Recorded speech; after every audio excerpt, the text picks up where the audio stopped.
Bonjour à tous, bienvenue si vous nous rejoignez sur France 24. 6 ans et demi donc après les attentats djihadistes de Bruxelles à l'aéroport de Zaventem et dans le métro qui avait fait 32 morts et des centaines de blessés. Ouverture aujourd'hui du procès des pires attaques subies par la Belgique en temps de paix. Sur le banc des accusés, je vous le disais, 9 personnes dont Salah Abdeslam et face à eux un millier de parties civiles. On rejoint à Bruxelles Alix Le Bourdon.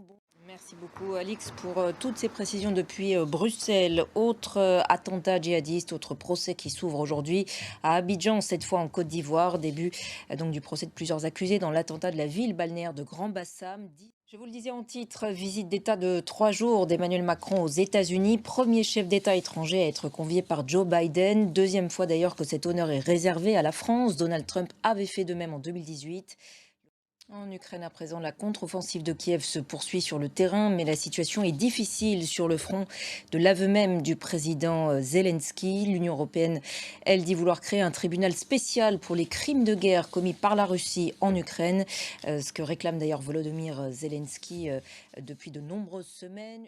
La situation reste tendue en Chine aujourd'hui après plusieurs jours de soulèvement contre les restrictions sanitaires. Des heurts ont eu lieu la nuit dernière à Canton, dans le sud du pays, entre manifestants et policiers. Et toujours en Chine, on a appris ce matin la mort de l'ancien dirigeant Jiang Zemin, décédé d'une leucémie à l'âge de 96 ans. Direction maintenant Mayotte, département français d'outre-mer au cœur d'un cycle de violence qui dure depuis plusieurs semaines. Un calme précaire est revenu, mais la population vit toujours dans la peur des exactions arbitraires auxquelles se livrent des gangs de jeunes. Allez, football à présent, direction la Coupe du Monde au Qatar. À l'affiche de ce mercredi, Tunisie-France à 16 h. C'est la fin de cette édition. Merci à tous de l'avoir suivi. L'actualité continue sur notre antenne. Restez avec nous.